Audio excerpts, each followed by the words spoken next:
Good evening and thank you for joining us on the news tonight. My name is Timile Falade.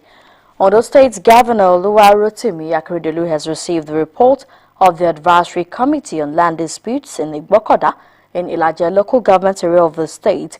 Receiving the report at his office in Akure, Governor Akeredolu applauded efforts of the committee, noting that all hands must be on deck to discourage land grabbing in society.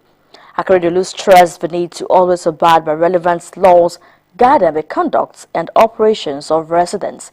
Government House correspondent Wahab Ankoli reports that the governor also had in audience the Assistant Inspector General of Police in charge of Zone 17. A former Attorney General and Commissioner for Justice in Ondo State, Mr. Abdul Kabir Ajana, led members of the Advisory Committee on Igbokoda land disputes to the governor's office in Akure for the submission of his report. Mr. Ajana, who is also a former secretary to the state government, commiserated with the state and its people following the overchurch terror attack, noting that the committee carried out public hearing on the land disputes after receiving 4 memoranda. Upon receiving appointment on the 9th of May 2022, we contacted stakeholders for memoranda.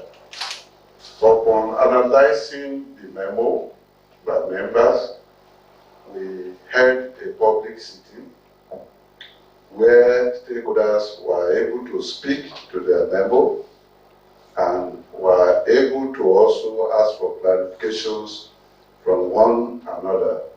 Governor Akeredolu appreciated and commended the committee's efforts, stressing the need to discourage land grabbing.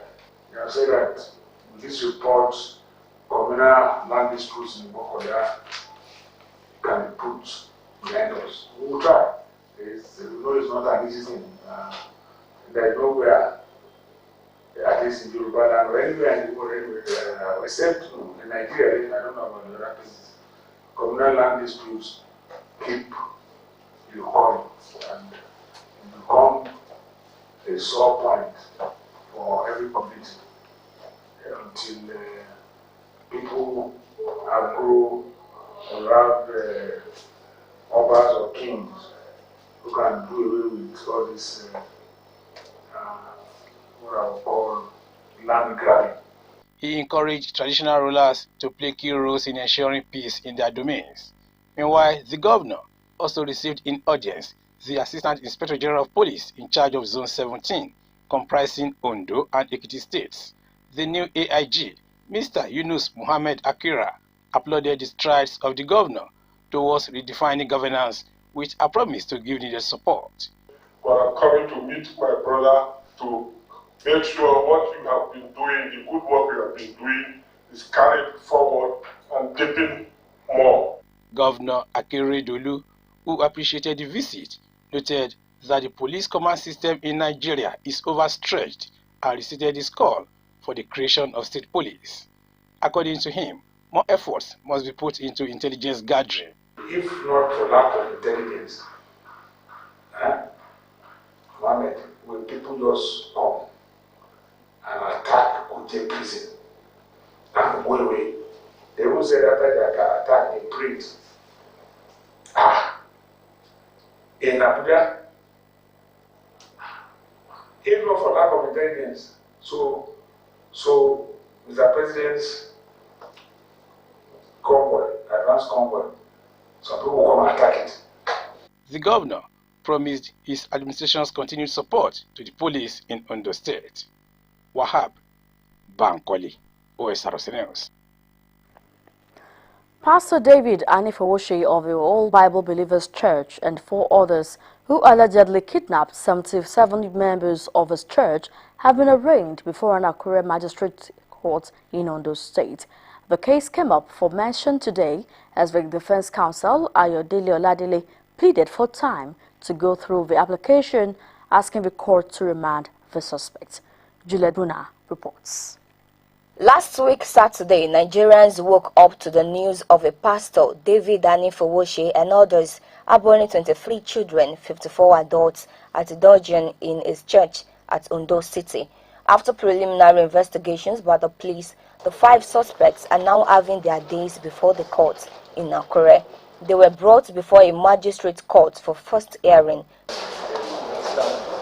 Counsel to the complainant, who is also the Attorney General and Commissioner of Justice in Ondo State, tendered a file for remand application, a move which was countered by the defense counsel Ayola Oladele on the grounds that he was not in the know before his appearance in court. Mr. Oladele prayed the court to adjourn the case to allow him react to the application. After hearing both arguments, Magistrate Rashidat Yakubu, citing Section 269 of Administration of Criminal Justice Law, ruled that the case be adjourned to avail the defense counsel react to the remand application.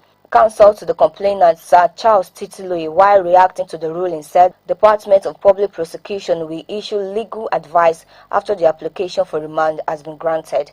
The suspects who were arrested in respect of the Ondo church incident were brought before the court to be arraigned, and then their counsel is of the opinion that they need to be given adequate time to respond to the remand application, and then the court was of the opinion that they are entitled to react to the remand application, because we are seeking that they should be remanded in prison while we look into the case, especially illegal advice from the office of DPP. And then ordinarily the case that was brought before this court is a case which this court has no jurisdiction, being a magistrate court, but the provision of the ACGL permit this court to remand them in prison while the office of DPP will issue the legal advice. So in the process of remanding them, counsel require for more time to study the application to remand them. And so the court has adjourned it tomorrow for us to take the application to remand them in prison before the office of DPP will issue a legal advice on this matter. On his part, the defense counsel Ayola Oladele said he would go through the application in the interest of justice for his client. They ought to give us enough time in order to react to it. And they are just putting it in my hand in the court. I can't even have time to read through. It runs to several pages. So the court has to allow me in the interest of justice to go through. That right they are talking about, I initiated the right. These people were illegally whisked from their church. Pastor Anifowoshi and his assistants were arrested by men of the Ondo State Police Command last week for suspected kidnap of 77 members of his church. The case was adjourned till Friday, the 8th of July, 2022. Juliet Buna, Osrc News. Patients have been advised to exercise the right to know the side effects of drugs prescribed for them by doctors. Medical practitioners who spoke with Osrc on the implication of side effects from drugs harped on the need for physicians to also intimate the patients on the consequences of drug use. Osrc's Sahid Aribisala has more. The relationship between a patient and a physician is said to be based on trust, a situation where both sides, and indeed the physician, is expected to prioritize the welfare of the individual seeking medical attention, while the patients on their path are required to provide needed information. But of concern to many in recent times, particularly patients, is the prescription of drugs by physicians without an explicit insight into the side effects of such on the patients. Once they prescribe, we just go ahead to the pharmacist and get it. They never told us the negative effect. So that is all. Yes, they are duty, but you know most times the next patient is waiting. So they may not give you the details. They dwell much more on the diagnosis, the examinations, and the treatment plan.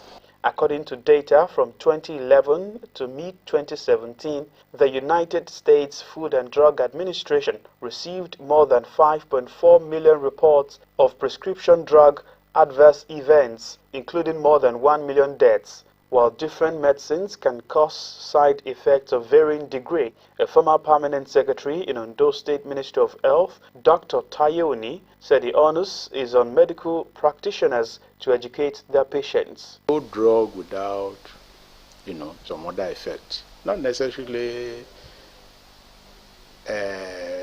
adverse, but it may be unwanted effect. For example, somebody has a cold, you are giving, or some allergy, you are giving antihistamine. The thing is to suppress the allergy, right? But there is no antihistamine that will not make you drowsy. It's just that the degree of drowsiness may be different. So you need to explain to that patient that this drug will take care of your cold, the common cold, but you are likely to have some drowsiness, sleepiness.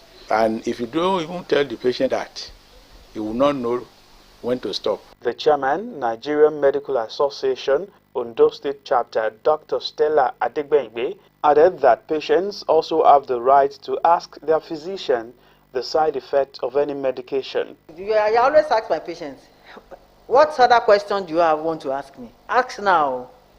What other question do you have? It's good to tell the patient. They have the right to know what you are treating them for. They have the right to know the diagnosis. You should discuss with your patient.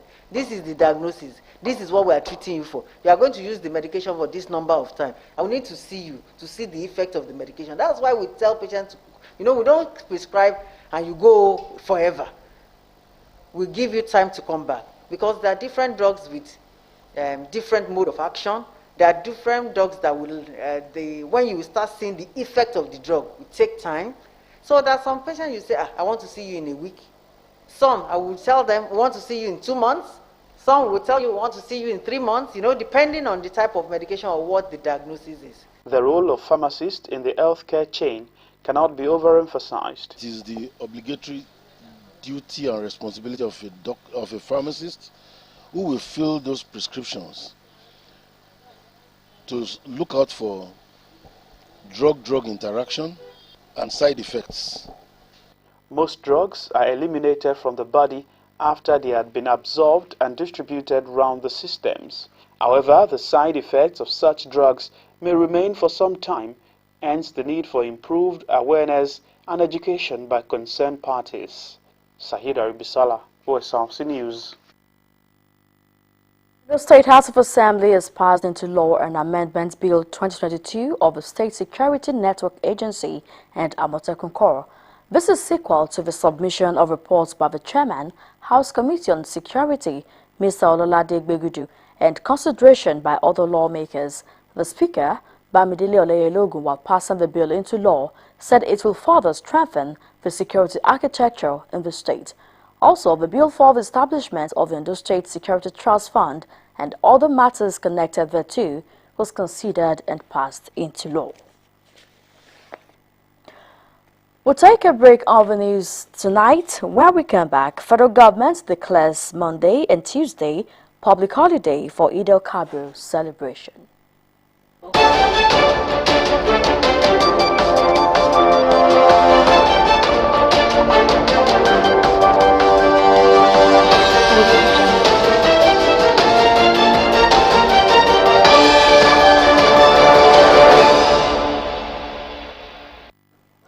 Glad to have you back. You can watch us live on our website www.osrc.ng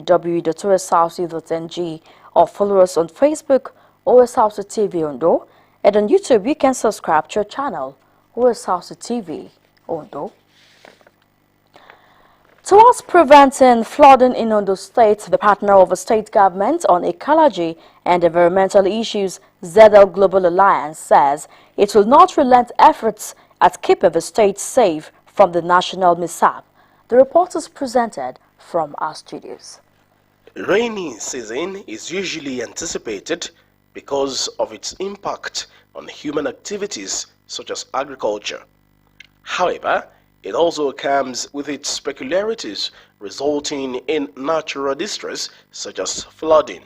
This occurs when water cannot find a normal course of passage. The menace is usually triggered by improper waste disposal and management, as well as lack of effective implementation of environmental protection laws. These have culminated in flooding that in turn destroyed lives and properties. In Lagos State recently, flood wreaked havoc in many areas, with many properties including cars and buses, as well as other properties lost to the natural disaster.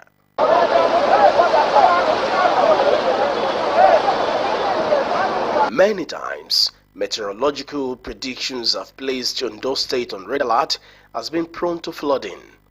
However, the Akeredolu administration has at all times taken the bull by the horn in tackling potential causative factors. Government deployed men and resources to deal with the menace through the Operation Flush and the purchase and deployment of Swambugi to the senatorial districts of the state towards ensuring that every area is touched in the channelization and desilting work. These efforts have paid off as the rains have been prevented from causing flood that could wreak untold hardship. The official partner of the Ondo State government in waste management and environmental issues, 7th Global Alliance, has also left nothing to chances in ensuring proper management of the environment. 7th Global Alliance is promising, and we will continue to promise Ondo State government that we will not relent. We will deliver the perceived impossible in the area of flood control and waste management. Government on its part says it remains committed to the proper management of the environment towards preventing flood in the state. As the government plays its part, the people are also encouraged to see to proper waste management by paying the prescribed amounts to the private sector participating companies saddled with waste collection and disposal. They must also have the prescribed dustbin in aiding the collection of their waste. The people must also desist from acts capable of blocking waterways. Once all hands remain on deck, Ondo State is sure insulated from the pains and sorrows of flooding.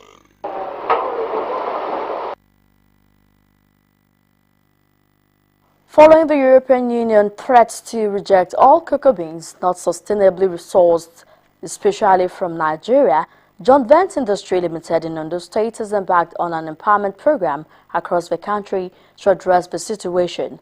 Managing Director of the company, John Olamu, who spoke at the kickoff ceremony of John Vance Cocoa Sustainability and Farmers Empowerment Program in Akure, the state capital, maintained that 150,000 cocoa farmers are projected to be trained and empowered in the next 5 years. Omorio Lahungbeji reports that the program, which attracted farmers from Ondo and Osrc State, has earlier trained farmers for 2 days.